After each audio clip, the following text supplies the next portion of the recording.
Alhamdulillah salatan wassalaman ala rasulillah amma ba'du.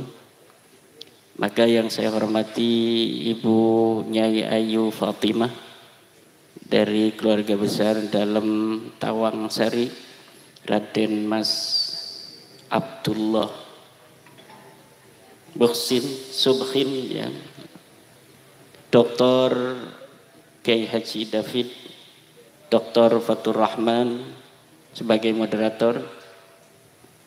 Yang tadi kita dengar cerita beliau sudah meneliti manuskrip Jawa Wali Songo itu sampai Gunung Kawi. Jadi beliau sudah sampai Gunung Kawi ini. Kiai Abdul Khalik, kiai-kiai se-Mataraman, terutama para ketua-ketua PWI LS Kabupaten Mataraman, wabil khusus Tuan Rumah Ketua PWI LS Tulung Agung dan Panglima. Hadir juga di sini Panglima PWI LS Jawa Timur Gus Khairi. Juga dari Klaten, kiai-kiai Klaten ini banyak datang, ada Kiai Nawawi dan Kiai Zainal. Juga tadi ada salam dari Ketua PCNU, tidak bisa hadir karena ada suatu hal, tapi mengutus anaknya untuk hadir ke sini. Alhamdulillah. Koordinator MWCNU se-Tulung Agung yang hadir, yang kebetulan pada hari ini juga ada mujahadah di PWNU, satu MWC diutus 9 orang. Jadi di pagi-pagi acara MWCNU se-Tulung Agung ada yang datang ke acara ini. Juga ada yang mengikuti mujahadah dalam rangka Hari Pahlawan 10 November 2024. Kalau kita berbicara tentang sejarah, sejarah itu penting, dulur-dulur. Sejarah adalah komunikasi tiada henti antara masa lalu dan masa kini untuk dicari format strategis menata masa depan yang lebih baik dari hari ini dan masa lalu. Apabila format sejarah di masa lalu itu melenceng, kemudian realitas hari ini betul-betul tidak sesuai dengan muqaddimah sejarah yang ditulis pada masa lalu, maka ini Indonesia, wong Jawa akan ngacak menatap dan mengukir masa depan untuk dia dan anak cucunya. Tadi yang disebutkan oleh Dr. David ini luar biasa. Perubahan, upaya merubah sejarah bangsa Nusantara. Ini bukanlah sebuah cita-cita, tetapi sudah mereka laksanakan. Sebenarnya Al-Quran, kalau kita merujuk pada Al-Quran dan kita betul-betul bukan hanya menghafal dan membaca Al-Quran, tetapi juga kita betul-betul memahami bagaimana diksi-diksi Al-Quran telah memberikan peringatan kepada kita bahwa di masa lalu ada sekelompok orang itu yang sukanya merubah sejarah. Yugayyirunal kalima an mawadhi'ihi, merubah-rubah proposisi dari yang sesuai apa seharusnya. Untuk apa? Untuk kepentingan. Bahkan Al-Quran telah memberikan sebuah ancaman untuk orang-orang yang merubah sejarah. La tahsabannahum, la tahsabanna alladhina yafrahuna bima atau wa yuhibbuna ayyuhmadu bima lam yaf'alu fala tahsabannahum bimafazatin minal azab. La tahsabanna alladhina yafrahuna bima atau, jangan engkau kira temenan, pakai nun sakilah itu, nun taukid, fala tahsabannal ladzina, orang-orang yafrahuna yang berbahagia bima atau dengan apa yang telah mereka lakukan, merubah-rubah sejarah demi kepentingan mereka hari ini. Wa yuhibbuna ayyuhmadu bima lam yaf'alu, dan mereka suka, ingin mendapat pujian dari apa yang tidak mereka lakukan di masa lalu. Jadi yuhibbuna ayyuhmadu bima lam yaf'alu, mereka suka untuk mendapat pujian, klan mereka itu bima lam yaf'alu, tentang apa yang tidak mereka kerjakan.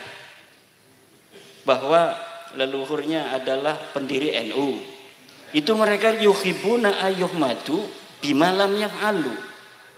Lawang Aswaja Center sudah mendapatkan manuskrip nama-nama siapa saja wong Surabaya yang ikut dalam pendirian NU. Ora ono Habibe, ora ono. Lah kok tiba-tiba 2023 kok ono Habibe. Ini adalah yuhibbuna ayyuhmadu bima lam yaf'alu. Mereka suka untuk dipuji tentang apa yang mereka tidak lakukan. Khurafat itu tidak ada itu. Bahkan kata Hadratus Syekh Hasyim Asy'ari, manidda'a annahu urija ila samai kafara. Lihat dalam kitab Risalah Ahlussunnah wal Jamaah, manidda'a annahu urija ila samai kafara. Siapa orang yang mengaku bahwa dirinya mi'raj ke langit, kufur.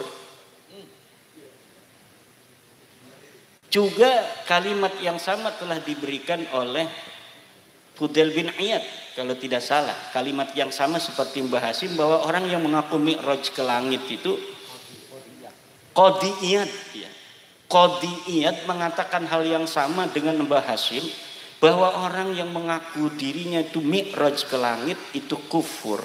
Apalagi sampai 70, kufurnya 70 kali.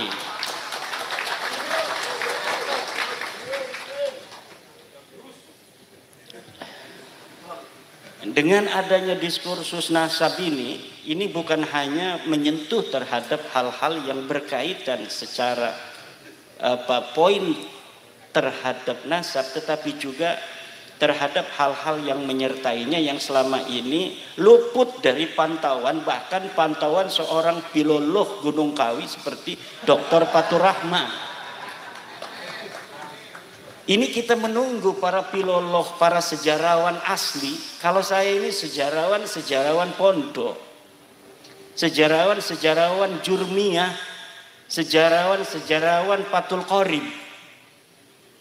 Tapi apapun itu, kita dengan membaca dan kemudian kita mempunyai kecenderungan untuk menyayangi sebuah ilmu pengetahuan, itu kita akan bisa memahaminya.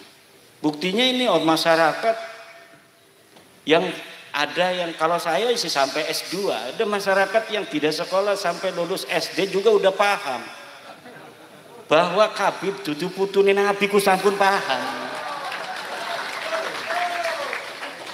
Ada yang tidak pakai kajian ilmiah, ada yang gak pakai kitab nasab, cukup dengan hati gitu.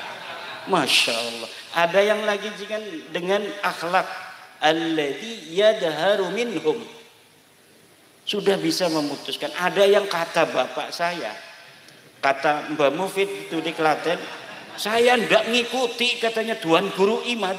Saya apa kata bapak saya? Yahudi katanya. Lah yughayyirunal kalima an mawadi, ini ciri-ciri Yahudi.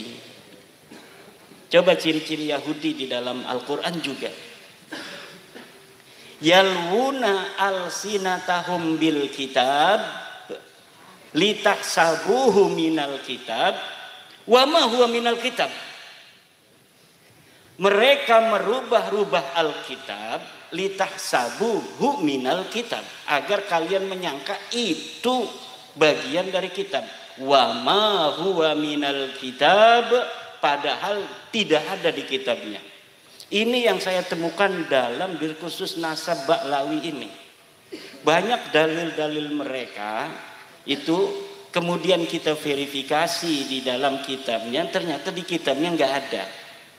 Temennya Dr. David, Syekh Romli Al-Idrus di Aswaja Center Jawa Timur itu pernah berdalil dengan kitab Ba'lawi bahwa yang namanya seorang turunan Nabi lebih utama daripada orang alim 70 kali. Itu ada di dalam kitab Ba'lawi, dan di dalam kitabnya itu mengatakan, namanya Zain bin Smith, bahwa itu adalah ucapan dari Imam Ibnu Hajar Al-Haytami di dalam kitab Fatawinya. Kemudian saya cross check, ahwa minal kitab, apakah dia ada dalam kitab? Ketika saya lihat di dalam kitab Ibnu Hajar, 180% atau 180 derajat apa yang dikatakan itu berbeda. Bahkan kata Ibnu Hajar, orang alim lebih utama daripada turunan Nabi.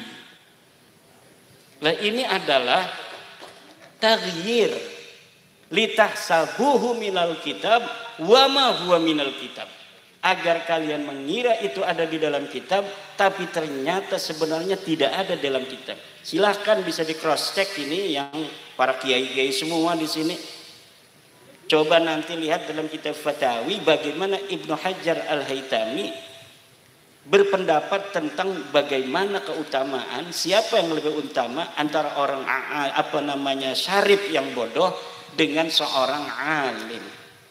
Itu ucapan Ibnu Hajar itu sangat sejalan dengan apa yang dikatakan oleh Syekh Nawawi At-Tanara Al-Bantani, bahwa orang alim walaupun bukan keturunan Nabi, tapi dia yafuqu sittina darajah, lebih tinggi 60 derajat mimma yantasibu ila Rasulillah sallallahu alaihi wasallam, daripada orang yang bernasab kepada Nabi. Yang bodoh nasabnya ke Nabi, tapi bodoh ini orang alim turunan tukang kolektor sawah.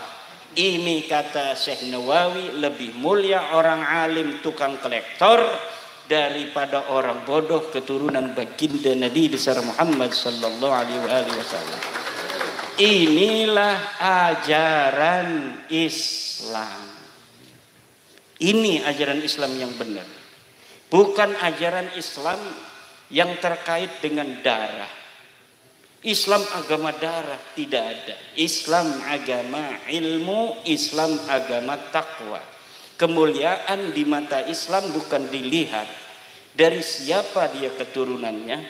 Apakah seperti Raden Mas Abdullah keturunan Pakubuwono, Amangkurat Jawi, atau dia hanya keturunan tukang kolektornya atau tukang kudanya Amangkurat. Tetapi dalam Islam, jika hari ini dia pintar, dia punya partai, dia didukung, maka dialah yang jadi Presiden Republik Indonesia. Betul? Yang penting punya partai. Ini turunan Sunan Gunung Jati, Madudin Usman nggak punya partai, ya nggak jadi apa-apa. RT aja kagak saya. Kenapa? Nggak punya partai. Tapi di dalam agama Islam kata Allah, inna akramakum indallahi atqakum. Yang paling mulia di antara kalian adalah orang yang paling bertakwa. Ini ajaran Islam. Bukan ulama. Ulama itu pengawalnya para habaib. Ilmu di mana itu? Ilmu singti, ilmunya singti. Kitab opo? Halaman piro? Manuskrip opo? Bahwa yang namanya ulama pengawal para habaib itu dari mana? Tidak ada dalam ajaran Islam. Siapa orang yang dia berilmu, dia tinggi derajatnya. Al-Quran yang mengatakan, yarfa'illahu alladhina amanu minkum walladzina utul ilma darajat. Kenapa lafadznya utu? Bukan lafadznya adalah orang berilmu di dalam yarfa itu, karena agar orang berilmu tidak sombong. Kadang-kadang Al-Quran mengatakan ulul ilmi qaimam bil qisti. Itu bukan dalam derajat, tetapi dalam tanggung jawab. Syahidallahu annahu la ilaha illa huwa wal malaikatu wa ulul ilmi. Orang yang punya ilmu, bukan tentang derajat, tapi tentang tanggung jawab. Syahidallahu annahu la ilaha illallah. Tetapi ketika Allah mengatakan tentang derajat seorang berilmu, Allah menggunakan siaknya utu, agar hei walaupun kamu tinggi, ingat kamu hanya dikasih ilmu, bukan kamu mempunyai ilmu. Walaupun engkau bekerja keras mendapatkan ilmu, kalau aku tidak kasih, maka engkau tidak akan mendapatkannya. Understand? Siapa kita? Siapa kita? Siapa kita? Nusantara. Nusantara. Nusantara. Nusantara milik kita, Nusantara milik kita. Sejarah Nusantara diambil menang baik. NU Jam'iyatuna, NU Jam'iyatuna, NU Jam'iyatuna. Sejarah NU dirampas husnudon.